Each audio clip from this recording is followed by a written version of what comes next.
everybody? Welcome to UGA Sports Live. My name is Radi Nabulsi. I've been waiting days to talk to all of you. I couldn't wait to get to it. I've been dancing on pins and needles to talk about all the guys that were drafted, all the guys that could be drafted, all the stories that came out about other players that are not Georgia Bulldogs that I want to get Coach Donnan's opinion on. I just can't wait to pester the crap out of him and ask Coach Donnan some questions about this draft and the Georgia Bulldogs too. Also ask him about some blue helmets. Let's get the coach's thoughts on Georgia wearing some blue helmets, see what he thinks about that. Of course, we have Dayne Young along with us for the ride to make sure that all of your questions get posted on the screen and that we get his takes on all this. He follows the draft and all that stuff a lot more than I do. But Coach Donnan is who you are here to see, so we want to go right to Coach Donnan. And Coach, I think you nailed it because didn't Dayne ask you how many guys were going to get drafted a few weeks ago? I don't know. I have so many bad answers. Give me credit that I got it right. I don't know. But I think you nailed it 13. So I did say 3 in the first round, but I want to start at the top. Let's start with the 3 guys on the first round, and I want to get your thoughts on Jaylen Walker, Mykel Williams, and Malachi Starks. Well, let's go one by one here because I think these situations are important. So let's start with Mykel Williams, the 11th overall pick to the San Francisco 49ers. Yeah, just from a personal standpoint, I've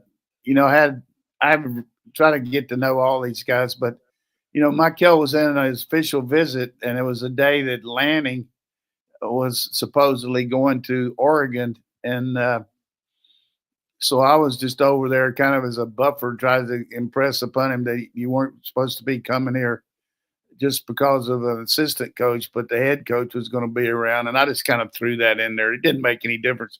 That was the first time NIL started going, so that's one of the reasons too. But I just knew from day one, and I sent a picture to Radi. I had a picture of me and him and the kid that's Florida State. Dad played at Florida State. He came here, and then he went to Florida State. Now he's at Oklahoma. The defensive end.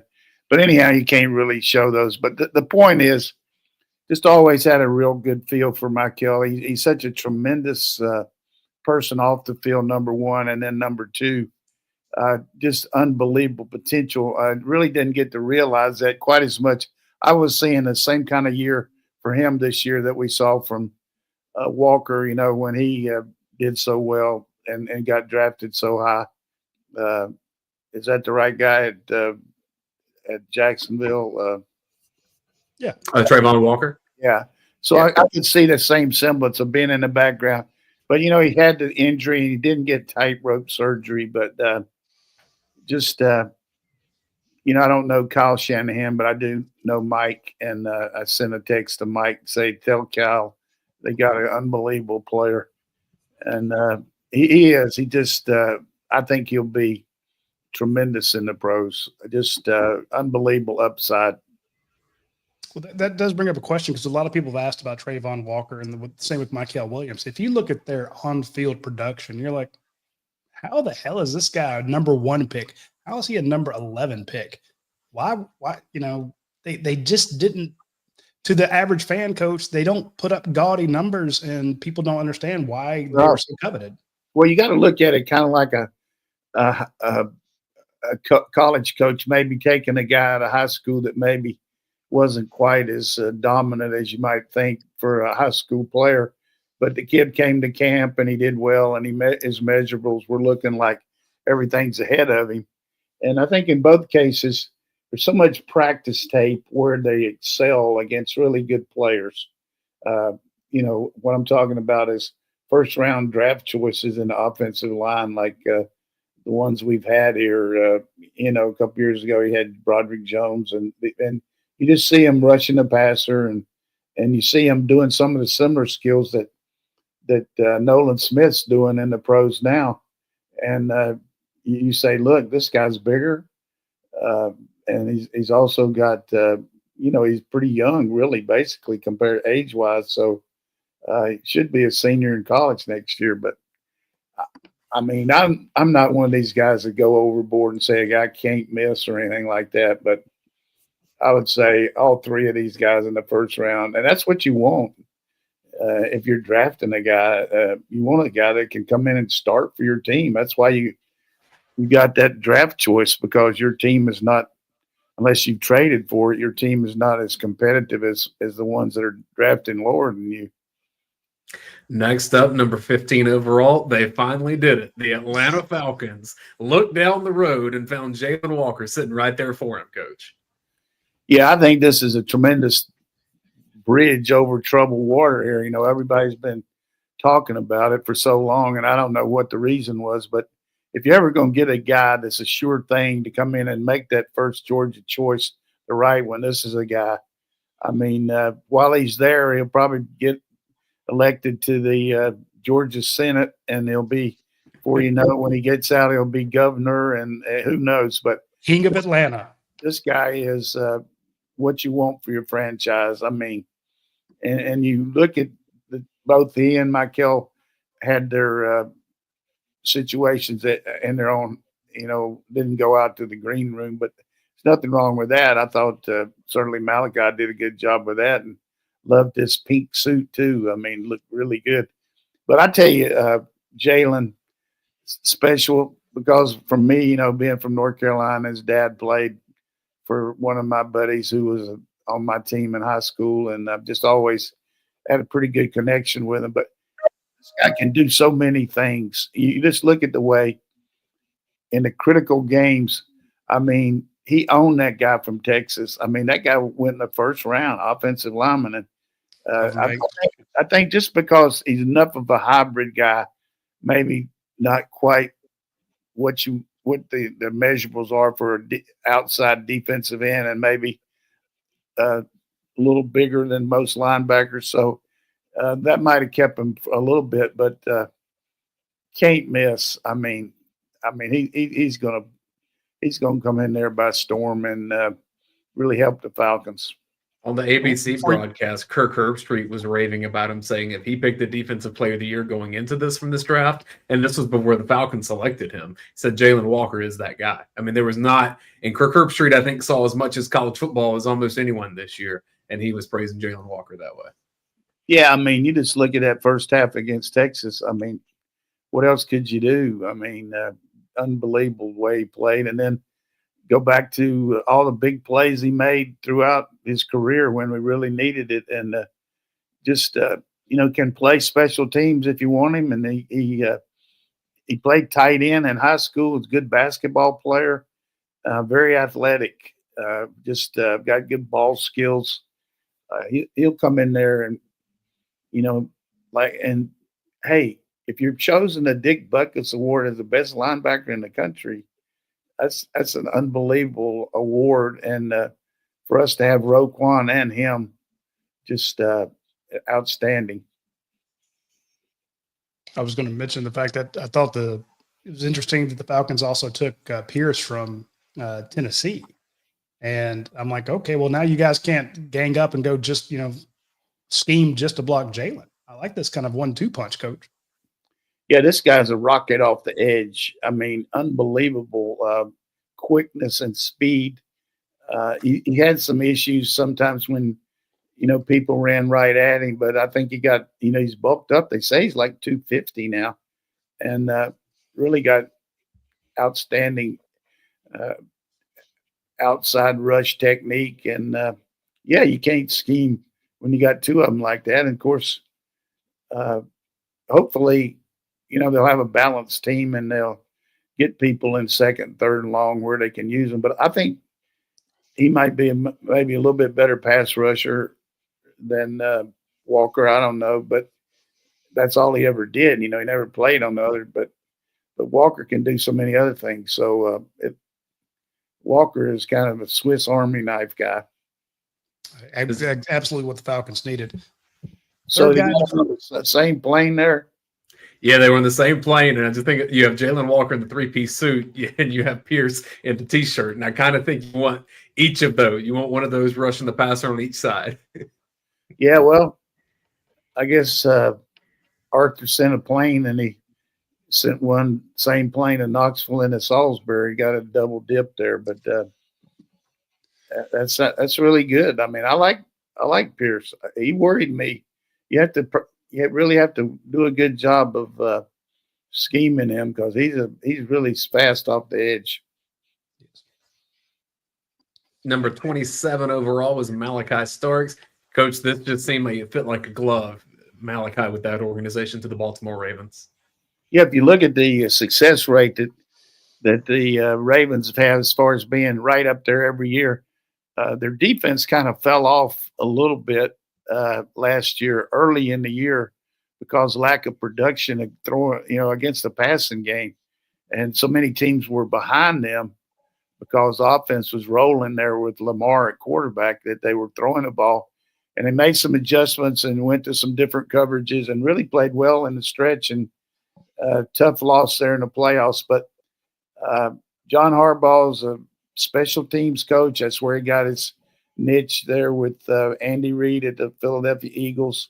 And he's a big believer in his dad was a coach, that really believed in the playing defense and special teams. And, of course, he's a big believer in offense too. But I just think with Kyle Hamilton there at one safety and him at the other, ooh, man, that's going to be pretty strong. And then they got some good nickel backs and corners, and of course Roquan as a linebacker. So this just felt like a glove to me. I thought it was a tremendous pick, and the guy is. You can't say enough about his character too. The other two, I don't want to diminish. All three of these guys have just got that it factor. I don't know how to pronounce it any other way. You just know that you can count on them. They're clutch guys. They're good team guys. They'll be great in the community. And you don't have to worry about anything except, hopefully that they don't get hurt. But you got a rubber stamp there. They just really – and I go back to when Kirby's first year and we had the draft, and he'd been used to being over at Alabama and all those guys going, and he was telling me, he said, Coach, I just hope we get somebody drafted at all. And, Isaiah McKenzie went 4th round, and that was it. And we hadn't had any linemen drafted, offensive linemen, like since 2004 or something like that. And just look at what he's done as far as it. Had more first-round picks than he has losses. That's incredible. Yeah, 20 first-round picks, 19 losses since he got to University of Georgia. More first-round picks in his first 9 years than even Nick Saban had. So, he had a lot to do with a lot of those ones that Nick got too. That's true. That's true. But my point is, when everyone starts going crazy about the transfer portal and NIL, I'm like, look, it's the same rules for everybody. Yeah. Go with the guy who is a roster management master. He's got it down. It's the same rules for everybody. He's going to come out on top with the best roster. Your 3 first-round draft picks were all juniors. Yeah, here's the other thing that I think is overlooked sometimes, and because we're all here and we see it and micromanage every little thing, people are looking what they can't do and what. But if you just look at the amount of guys that we have that are bust, that don't become players, that come in here, there are not many of them. In some form or fashion, these guys turn out to be either second team players or special teams players, but they have a system in place that is just as close to being infallible as you can have. And the fact that they've got these markers that they set up for each position, and these kids come to camp, and we turned out some really good players that look good on tape and everything, that go with other places. But he's a great believer in that. And boy, I tell you, I'm just old man here by myself. I tell everybody, I love to go over to camp and see those young guys and see how, see if I agree with what the markers say. And usually it's pretty good it stands out. And just listen to some of these. I'm going on and in, but I'm giving you some stuff that you don't hear. So these kids, one of the things that they know is if Kirby or his staff invites you to camp for a personal day where they want to check you out and go through all that stuff, there's a pretty good chance that you're going to get a scholarship here. It's up to you. If you come in here and meet those standards, then you're going to get it. And the only year we didn't have it was the COVID year when the camps were so limited. And that was probably, as Kirby would tell you, that's where we maybe missed on some linemen that we took, a couple guys that year, and because we didn't get to work them out like that. But it's like I was talking to Daniel Jeremiah about it. It's like a pro day when I say Dayne, who is our general manager, goes out to different schools and works along with the coach and position coach. Radi's the O-line coach. They check them out and work them out. And that's what you do. You bring them in here and go through all that stuff. I've never gone to the Rivals brass and said, look, Georgia just offered this kid. We have him listed as a 3-star. That means he needs to move up. It would be a fair assessment to tell the Rivals brass, you're missing on this guy. Or he's a 5-star and Georgia didn't offer him, you need to drop him.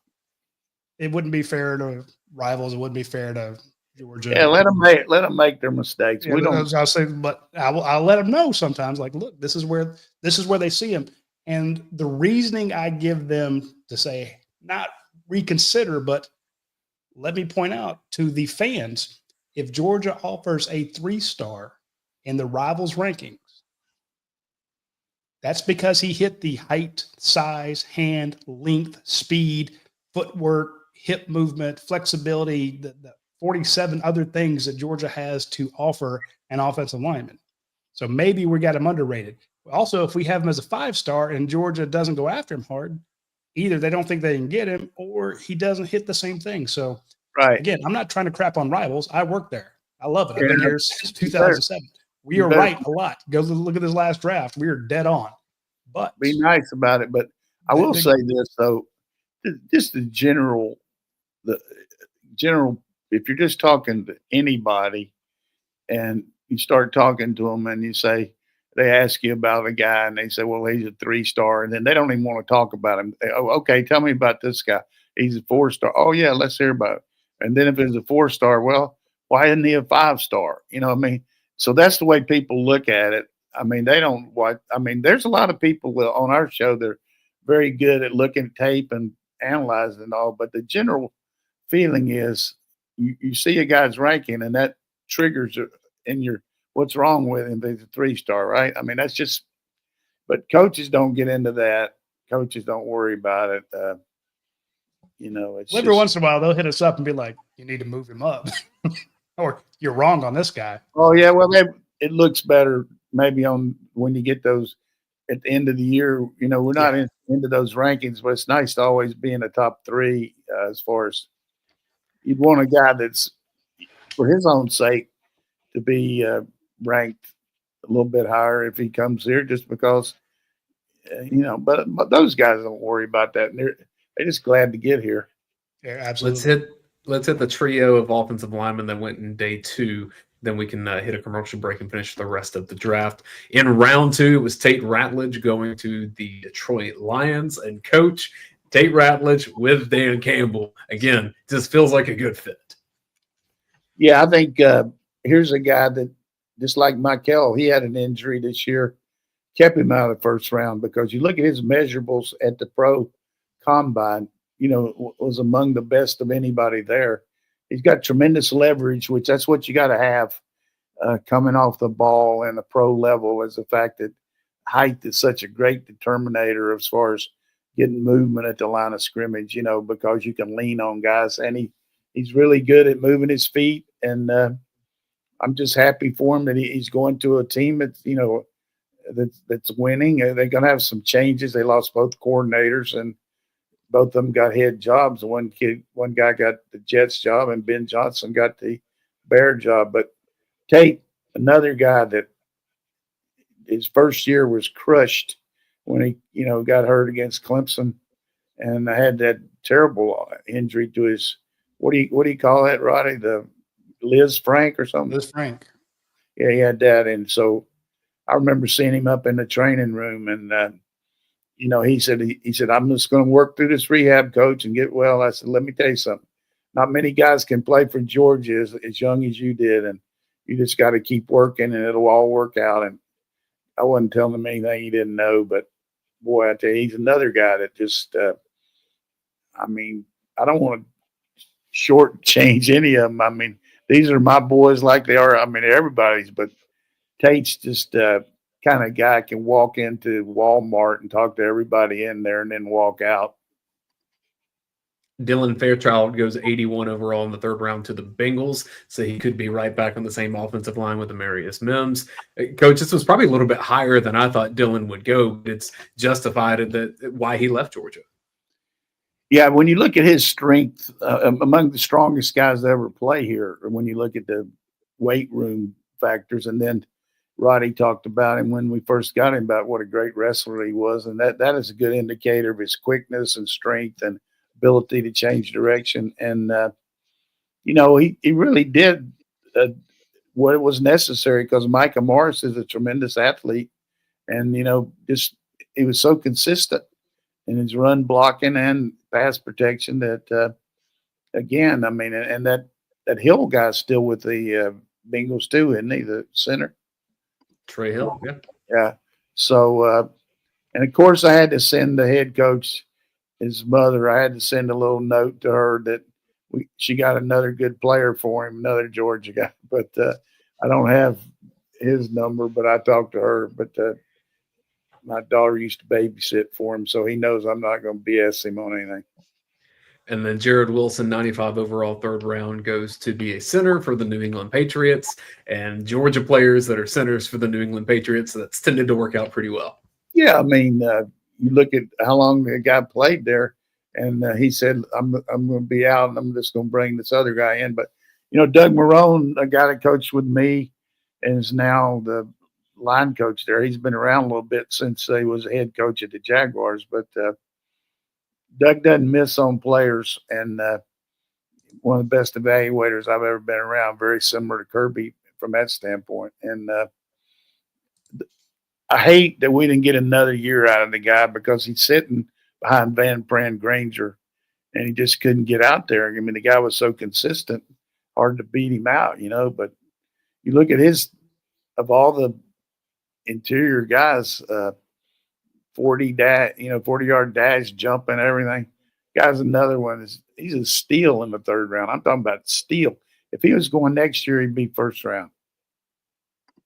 Let's take a pause there, and we have 7 more draft picks to go through after this. It takes a minute to trudge through it, but I do want to pause and Radi thank our friends over at Athens Ford.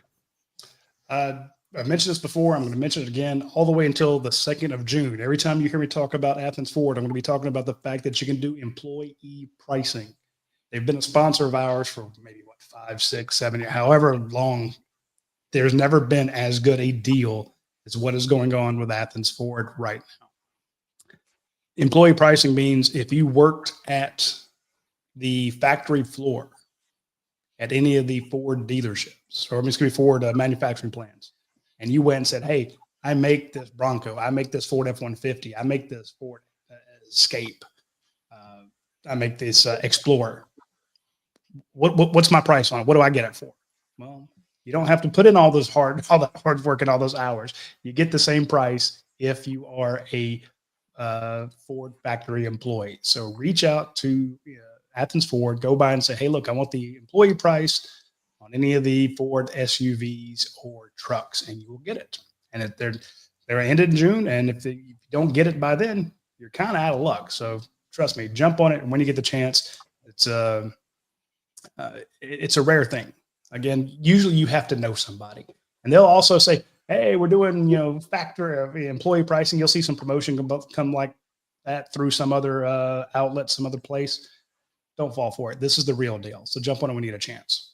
Also want to mention our friends at myperfectfranchise.net. Excuse me, .net. If you're looking to diversify, if you want to get out of the corporate rat race and gain control of your income and your schedule, I mean, you want unlimited PTO and you want the ability to generate wealth, income, reach out to Andy Ludecky. He'll do a comprehensive franchise evaluation. He has tons of franchises out there. He's got a lot of business ownership experience. He's going to tell you stuff that you didn't think about. So lean on him and heck, just get away from your boss. Don't like your boss, don't like your pay, don't like your job. Do something about it. Reach out to myperfectfranchise.net. You'll be happy that you did so. Coach, you mentioned some of the things that Tate Ratledge overcame to get drafted. I had some of the same thoughts with Arian Smith going in the 4th round, 110 overall to the New York Jets. For what he did for Georgia as kind of a catch-all, do everything last year. I was just so happy for that guy. Yeah, I mean, he started out with some injuries, and then, it's been well chronicled, some of the drops. But I think he kind of got typecast with everybody else because as a group we dropped a lot of balls. But when you look at their makeup, and you got that one receiver who's unbelievable on the one side, and you got Justin Fields in there now, who's one of the best deep passers around as far as arm strength. You're just going to see some deep balls to the guy. I mean, you got the situation in the pros where after 5 yards they can't touch you, and they're going to try to maul him at the line and all that, but he's pretty good on releases and stuff. And you see how many times he's deep all over his career. And you add to the fact he's unbelievable special teams guy, which really helped him being a cover guy on the kicking team. So I think he'll make an imprint on the Jets just because he's you just don't have many guys in the world that can run like that in a uniform. So he'll be better than everybody thinks in the pros.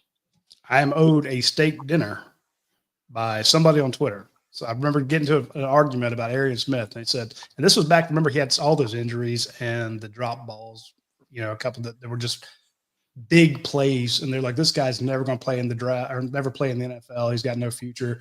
And they wanted to move on to the younger guys. They're like, why aren't we throwing to Sokovia and guys like that?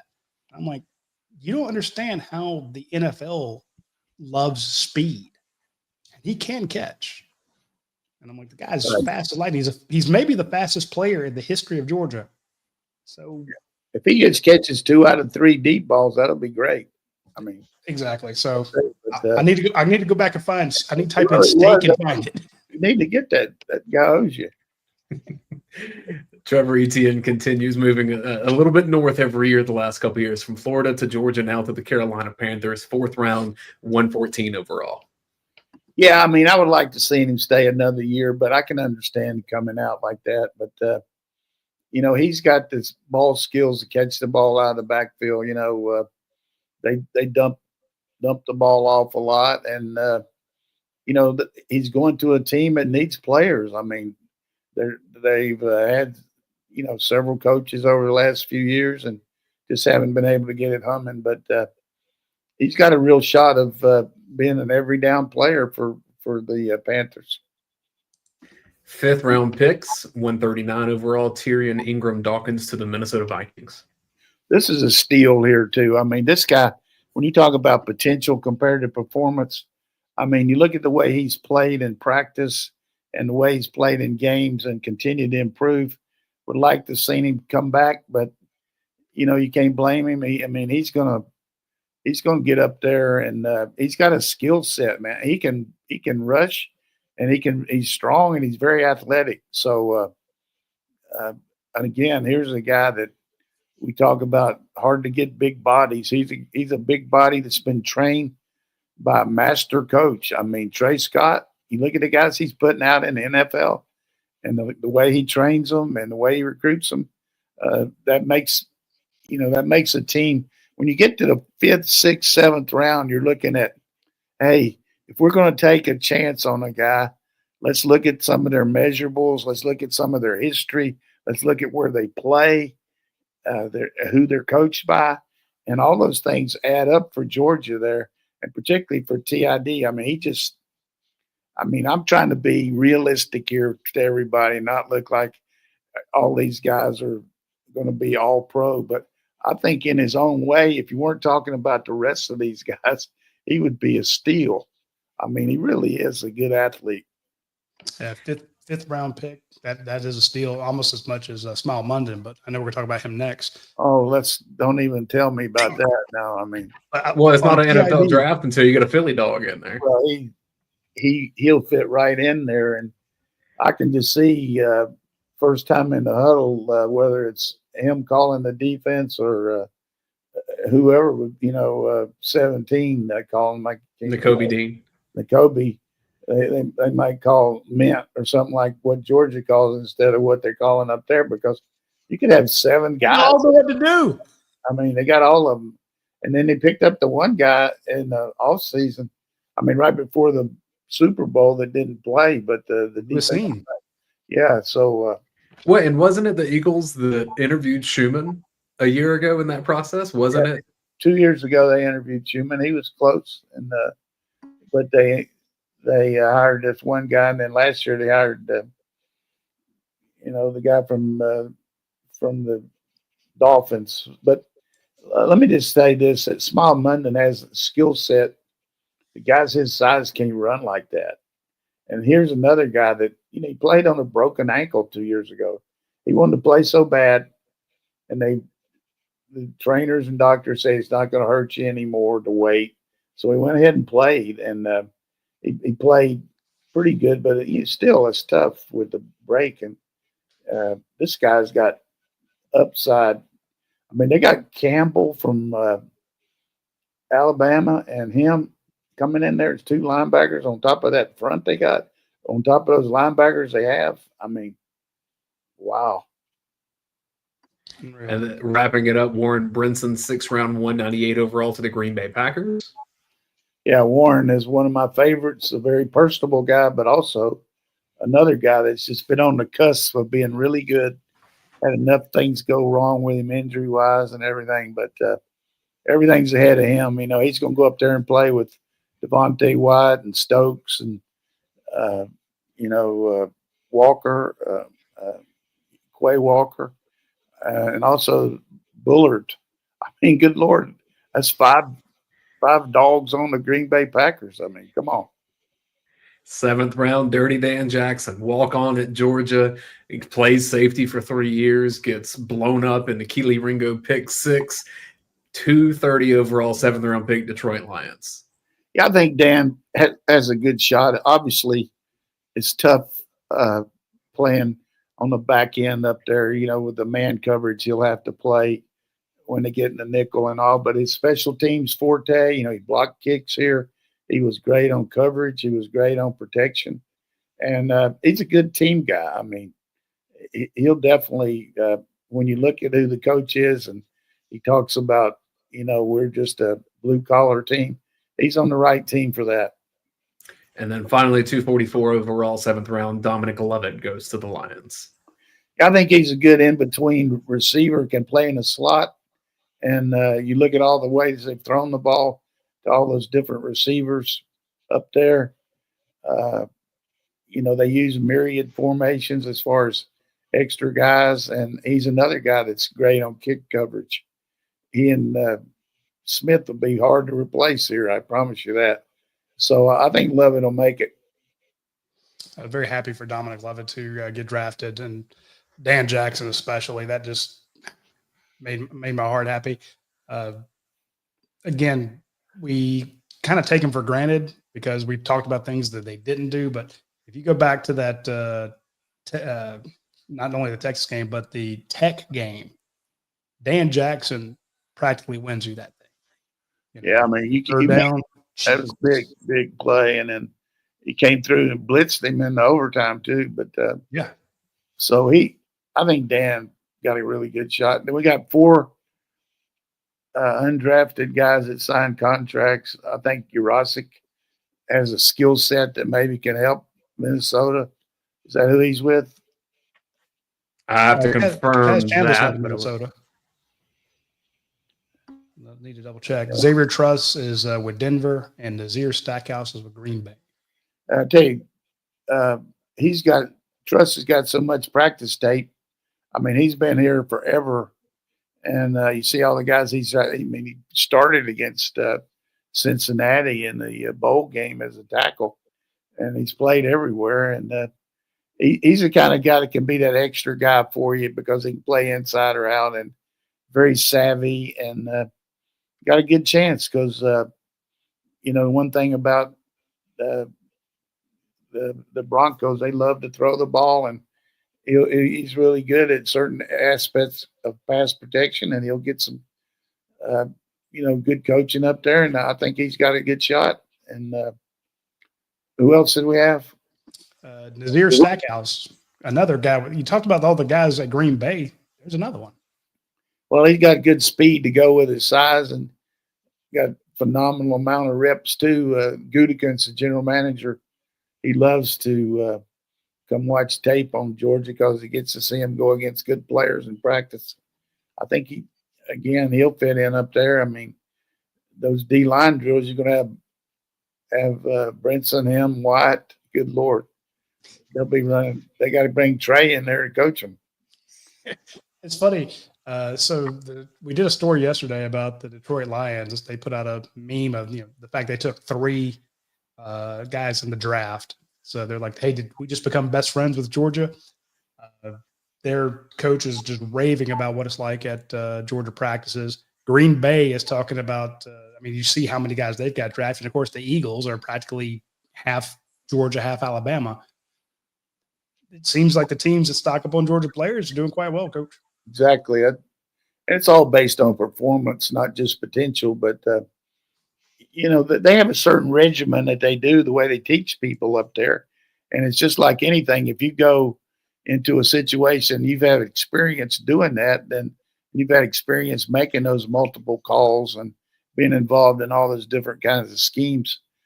You're ahead of the game when you get there. You know what I'm saying? If everything's equal between you and a guy from another school, except for where you're coming from, then that's going to be in your tilt in your direction. So that's one of the reasons.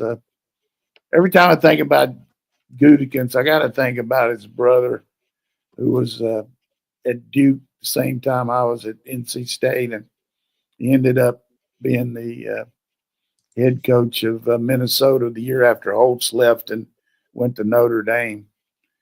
And we're playing them in the first game of the year. Second game. They played somebody the first game and just killed them. And they actually ran the wishbone too, that team that was playing Minnesota. And they had this big old strong safety that made a lot of plays. And so John and I are just talking for the game like Dayne and I would talk, or Radi, because we're friends. We've been known each other for since college, and right, paths and crossed and everything. And he's saying, and we're the defending national champions. And he says, "Boy, I really feel good about our defense," and said, "Our safety that guy can really support the run." I said, "John," I said, "I've known you a long time." I said, "But we're going to break that guy's knees." I said, he's got no chance trying to play the arc block on us. And he looked at me like I was smoking some serious weed. Well, it was 63-0 in the third quarter. But it was this guy. I got to tell the John Gutekunst story every time, because he thought that safety was going to come up there and play the arc block. And our little old guys went out there and rolled him into submission. Hey, I shouldn't be so private with my stuff. That's why you're here. You give us insight like that we would never. Yeah, that's really not insight, but it's definitely a fun story, because Gutekunst's son ended up being the general manager of Green Bay and had the guts to draft that Love guy on top of Rodgers, which made Rodgers leave. But I tell you, he's done a good job building his roster up there. We talk so much about the Philly Dogs because Georgia has so many players there. The Packers are right there. But you start looking around the NFL, and it's hard to find a team that doesn't have 1 or 2 Georgia starters. Even the Falcons and the reputation they have with Georgia, you're going to look on that defense this year. Jaylen Walker, Leonard Floyd, because they added him in free agency. Yeah. You'll have Malachi Starks along with Roquan Smith. You'll have Dylan Fairchild. It's all over. They got them everywhere, but it's the way it should be. I want to talk about some other guys who might get drafted next year, Coach. So 13 players this year. And when you look at this team right now, more than half of it is either freshmen or redshirt freshmen or guys who've never started. This is a very, very young team. So when you look ahead to next year, you think, well, they're not going to have very many draft picks next year. They're not standing out like you knew Mykel Williams was going to go first round. You knew Malachi Starks was the first round. Jaylen Walker played himself into it. You can't look at the Georgia Bulldogs right now and go, oh, there's 3 or 4 first round draft picks. Who gets drafted next year? Well, we'll have a lot of guys that'll be drafted in the middle rounds, but as far as just dominant guys, you just don't know how that's going to. You don't know how that tackle's going to come off an injury. He was rated really high before last year. George Freeling or Green or both of them. Green, I would think Freeling played 2 years, but he's good. And then you got certainly, Everett's played a lot at corner. Hard to get guys like that. You look at the success that Stokes and Laster and also the guy with the playing for the Jaguars, Tyson Campbell. I mean, we've had good corners, so he might go pretty high. And then, those linebackers, I don't know if any of them will come out early or not, but we'll see how it goes. And then I think Oscar Delp's got a really good chance. He's got good skill, and he might have a big year. I could see if Colby Young has a big year, I could see him going. Yeah, Colby's got Dylan everything. Bell. Dylan Bell's going to get drafted. I mean, he's got too much skill.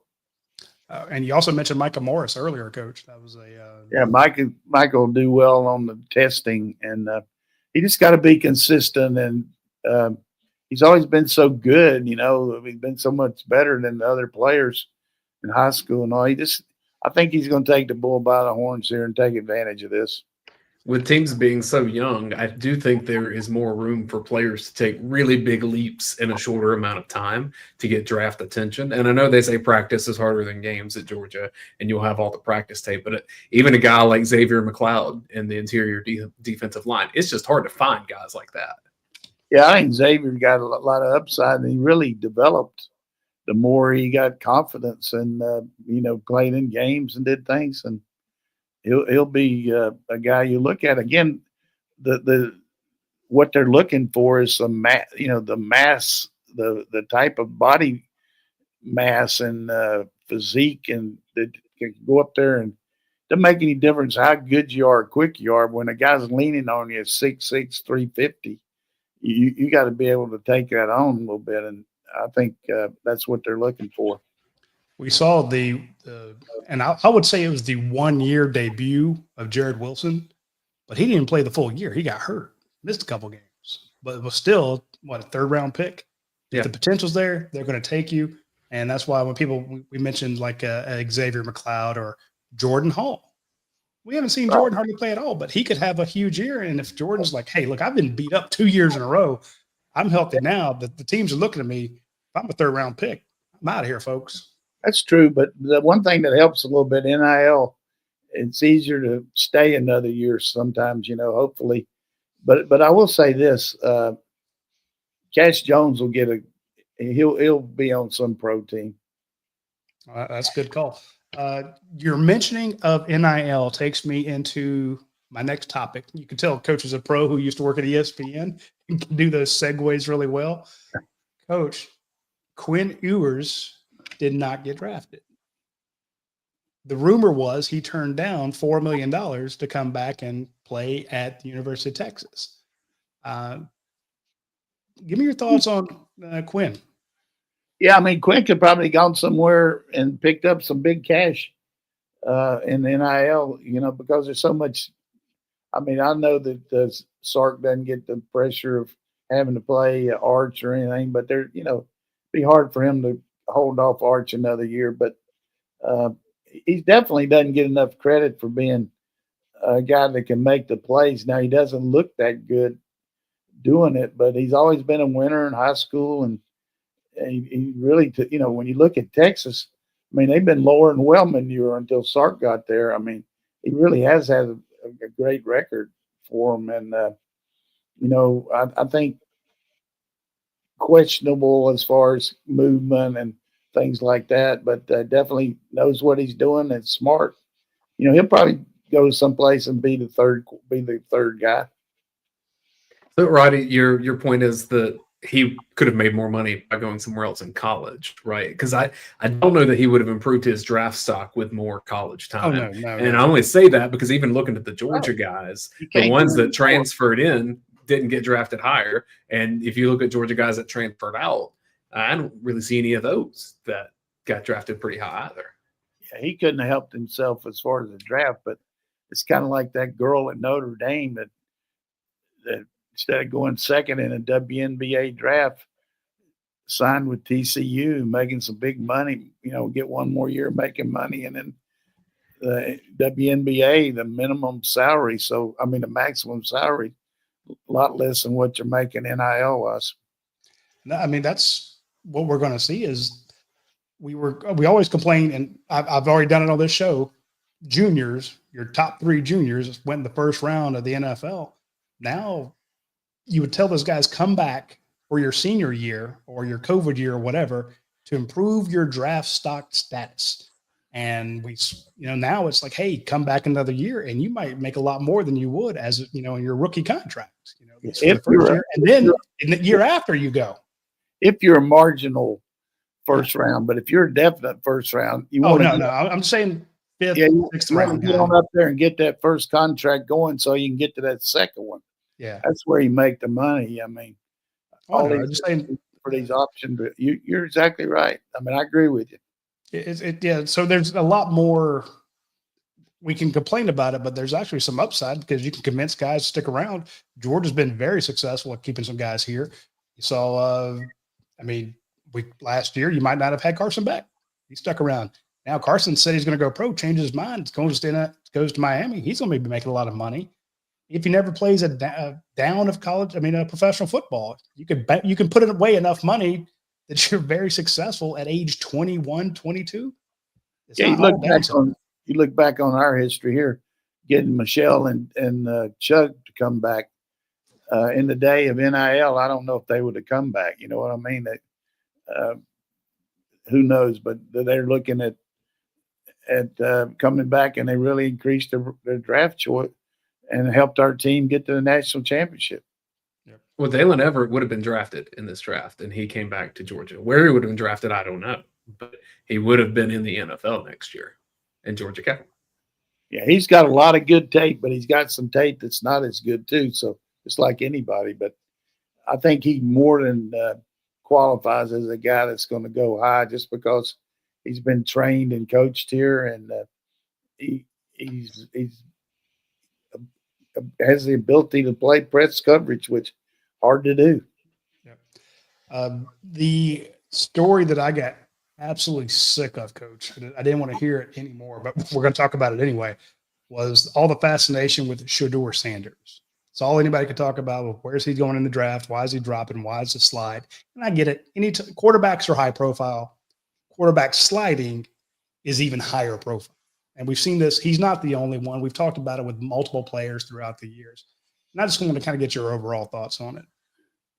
Yeah, it's a tough deal because you're getting so scrutinized about what you can't do and why, because everybody expected, based on the draft pundits, that he was going to go a lot higher. But I will say just a couple things here.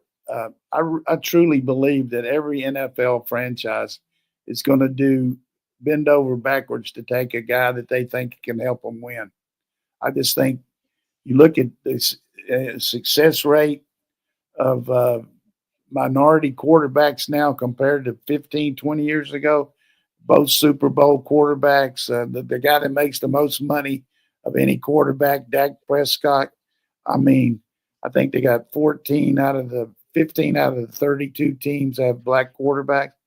So I don't think that even enters the picture that anybody would allude to that it was some kind of race situation. 80, 90% of the NFL is based on guys that are, minorities. So I don't want to hear that. As far as, having his hat on backwards, hey, the NFL guy that got to the playoffs this year, Dan Quinn, wears his hat on backwards. That makes you a guy you can't have in your program. I do think, though, that maybe the fact that Deion said that he might pull an Eli, by that he meant pull an Archie Manning, and say, I'm not going to let him go to this team like, he didn't let him go to San Diego and he switched to New York. I think that might have hit some of these franchises the wrong way. And but if you just look at the fact he didn't go to the draft combine and work out, He didn't play in the Senior Bowl. And certainly Cam Ward didn't play in the Senior Bowl, but Cam Ward didn't really work out either, but he did certain things. But I don't know. It just seems like there's enough negative stuff about all the outside issues that if he's not going to be your starting quarterback, do you want to put up with that drama outside of the fact that, maybe his skill level is good. I mean, I watched the tape. I went back and watched more because of all this.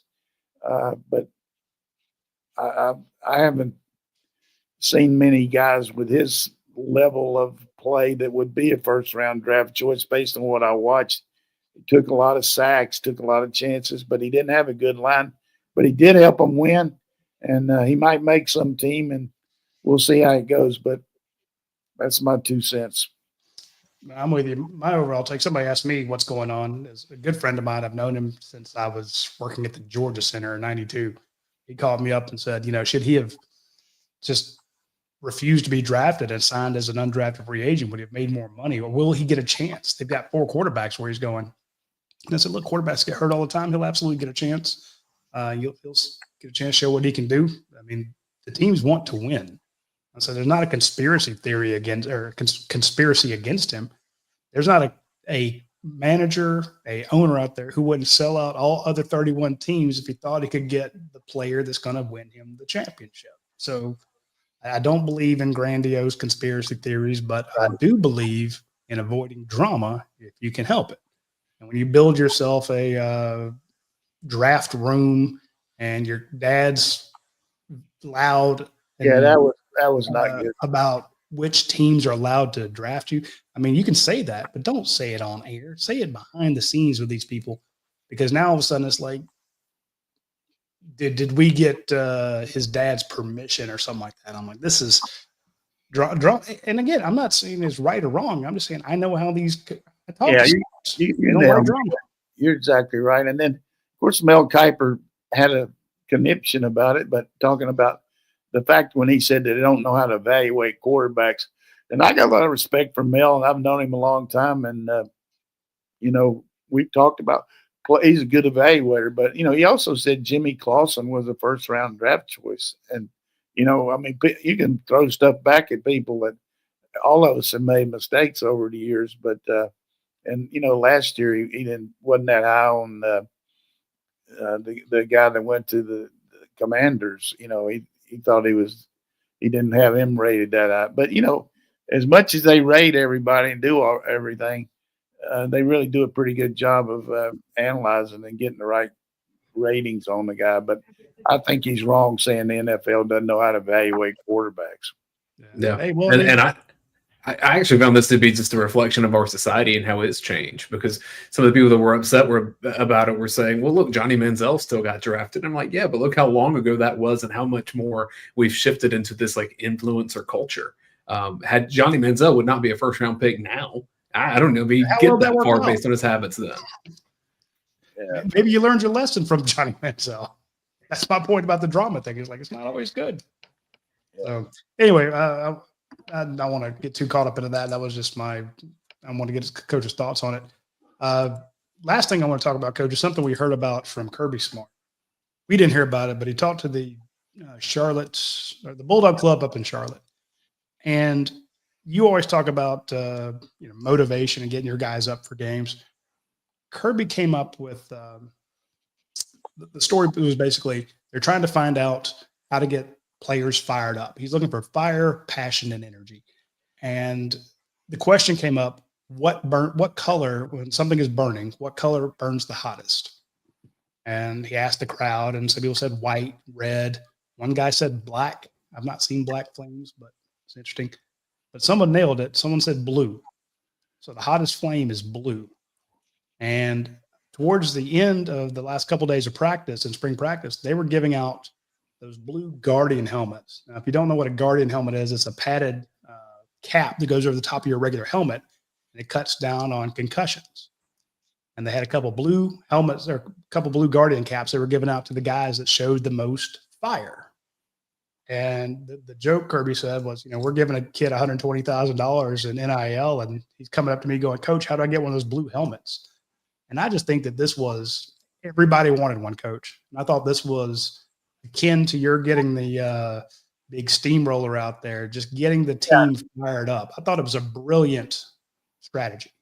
Yeah, I mean, one of the things that you always want to do as a coach is get peer acceptance among your players for that your peers respect you, and a lot of that's based on your performance and all. But you also like recognition. Every kid likes nothing better than go up and put your arm on a kid and say, "Hey, you did a good job," and whatever. And so the way you recognize them sometimes is like, in an all-season program, sometimes they give shirts until you meet a certain level. You wear a certain colored jersey shirt in the workouts, but if you meet the level of acceptance, you can move up and have that shirt.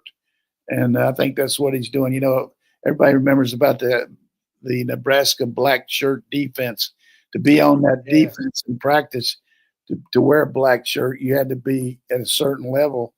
And of course, us at Oklahoma, when we practiced, we played Nebraska, we made the defense wear black jerseys and really pissed them off. But, to see if they could live up to Nebraska's defense. But it was funny. But anyhow, I digress here. But I think Kirby is looking for something to motivate all the time. And if that makes you stand out and you've got that on your, that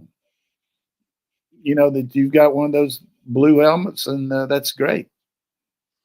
I just love the fact that he said basically all of his players are coming up going, "Coach, I want that. I want that distinction. I want that." They want it because it's a young team. This is you can't have one. You don't get one unless you earn it. I mean, the red ones, they are used for protection for sure, but the blue ones are protection, but also for showing that you meet the standard that he wants out there. I've been good on UGAsports.com. Did have the question about the blue hat for motivation and just how much that can matter when NIL money steers the ships these days. And Coach, I think you're alluding to that like once you're on the team, you're still out there doing practice and you want to see where you stack up with other people on the field. Yeah, all those guys are getting money for the guy that answered. They're all getting money in certain form or fashion, but pretty obvious, just like in a chain of command anywhere. The guys that are first team are making more than the others. So if you're a second or third team guy and all of a sudden you got a blue hat, you're going to probably say, well, maybe I could get more money. So, look at all that stuff. There is that. But I mean, Kirby he joked with the group, said, "Hey, we got a guy making we're giving you $120,000. You're pestering me about a blue hat." So he knows he's onto something. I hope that they carry that over to the fall as well. Yeah. And typical, he's speaking at a place there. He's trying to give these fans some answers and all. And then somebody puts it out. And I guess, of course, you love that stuff because it gets it on your site. But I don't think it's very nice of the guy to put it out there myself. But it's a public deal, so who knows? Yeah, you can't talk in public without getting out. You may have some blue caps being sold and Georgia fans buy it and money go to NIL. That's probably the next step on that. Put out a blue hat with a G logo on it, and the money goes to the Classic City Collective. He's sitting on a gold mine. Yeah, that's good. Is this question from Bulldog Ben? Coach, do you think that the team this coming year looks more like the Jake Fromm teams or the 2021 Stetson Bennett team offensively? I mean, I can't really judge that at this point. What's his name? Bulldog Ben. Ask me the second week of the fall camp, Bulldog Ben, and I'll be able to tell you. But I think each team has its own, personality, and we don't have as much experience, that's for sure. But we do have some question marks that I think have been answered as far as solidifying our receiving core, getting some help at safety, getting some depth in the O-line with some of these younger guys. And, again, I point out the one thing that really gives me a lot of encouragement is our kicking game with these two kickers should give us an edge in some of these close games. And we have a schedule that gives us a chance to find out a lot about some players the first 2 weeks, even though you never know how those games are going to go. But you got to think we're prohibitive favored against Marshall and Austin P. Well, and I know some fans are a little more excited about Tennessee now that they have a quarterback transition, but it's not fun to go and play in Knoxville, regardless of who that is. Tough opener, you know. I mean, for sure. We've certainly owned them, particularly even up there. We've been scoring a lot of points. So, but that's a different little schedule. I mean, and then we got to play Alabama early too. But we got 3 home games here that make UGA break its chain, man. I mean, you playing Ole Miss, Alabama, and certainly Texas at home. I mean, probably all 3 of them be at night. There's a chance Ole Miss is the best quarterback of the 3 by that time. We'll see. I don't know. You're talking about the guy that played against us last year? Based on that drive that I saw, ton of potential. Yeah, I mean, can you imagine what that game would have been like when with us up 7-0, and that tip ball that he threw on his first pass? If we intercept that, yep, we're ahead 10-0 minimum there. But that I again go back to it's too bad. Hey, here's a good question for you, Coach, from John Goldsmith. He says, with Dan Jackson off the Lions, who's your UGA football Mount Rushmore walk-ons? Who are your top 4 walk-ons, Coach? I'm telling you now, I'm 80 years old. You think I can't even remember what time this show starts. There's certainly been some good ones here. I got to go with Corey Phillips as one that comes in there and answers the bell. I mean, when we really needed him, and he came through for us. And I can't tell you how proud I am of Corey. I mean, he's one of the top businessmen in the country now. Just got a flourishing business, and he's got a nephew that's be a quarterback we might recruit too here in 2 years. I think he's definitely one. Dan Jackson rates right up there too. Give me some others to go by. I mean, Stetson Bennett. Well, of course, he's the number 1 guy, but I don't know that he was ever a walk-on. Maybe he was. When he first showed up, he was. But they helped him out pretty quick. But Rodrigo? He's definitely, Rodrigo. But certainly you got to go with number 1, Stetson, for sure. Burt Jones. Burt was a good player for us. He never played as much as some of these other guys. But I'm trying to get the lieutenant governor on our show. So. Hey, well, Bert's got a lot ahead of him, that's for sure. He needs to get Jaylen Walker over and get him to start training, get him in the go. And I'm going to go off the board for a guy one of the toughest guys I've ever seen, who got his helmet. I've actually seen this guy make a tackle. He got a face mask. Someone grabbed his face mask, pulled it to the side. He's looking out of his ear hole, and he makes a tackle. Chad Glower, back in the day. So, yeah, good. He's just tough as nails. So, man, there's been so many good ones out there that just absolutely. Wasn't Billy Bennett a walk-on as well? Well, Billy was supposed to be a walk-on, but we can't divulge some of these things that we did here when I was here. I convinced Billy to come without a scholarship, but we were able to get him one pretty quick because, I just can't divulge all of my dealings here, but we went by the rules. All right. Hey, Coach, that's all the time we have for this week's show. We actually went a little long. We did? What time is it? We went 5 minutes over. Wow. It's 106, but if we get to 110, we may be getting some NCAA people calling. Who are they? I'm just saying, if we get more stories from you, I guess this is my way of cutting you off. I'm when my medicine goes down, I have to start going to truth and consequences there, and I don't want to do that. But congratulations to all these kids. It's got to be the thrill of a lifetime for them, their parents, their coaches, and all. And also, just because I don't get too emotional here, but I just want to give a heartfelt feeling for Jeff Dantzler.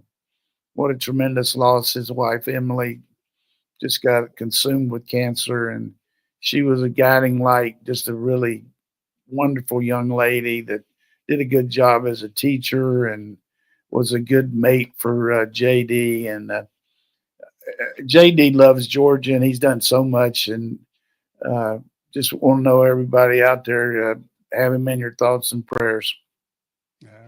Our prayers with JD. I did a book with him, known him. He started the same time I did. I've known him my whole life, pretty much since college. And he meets Emily later in life, and they had just unfair, absolutely unfair, that to have the love of your life come into it that late and to lose her so early. So, Jeff, we love you, brother. And with that, we will end the show. We will see you folks next Tuesday at noon.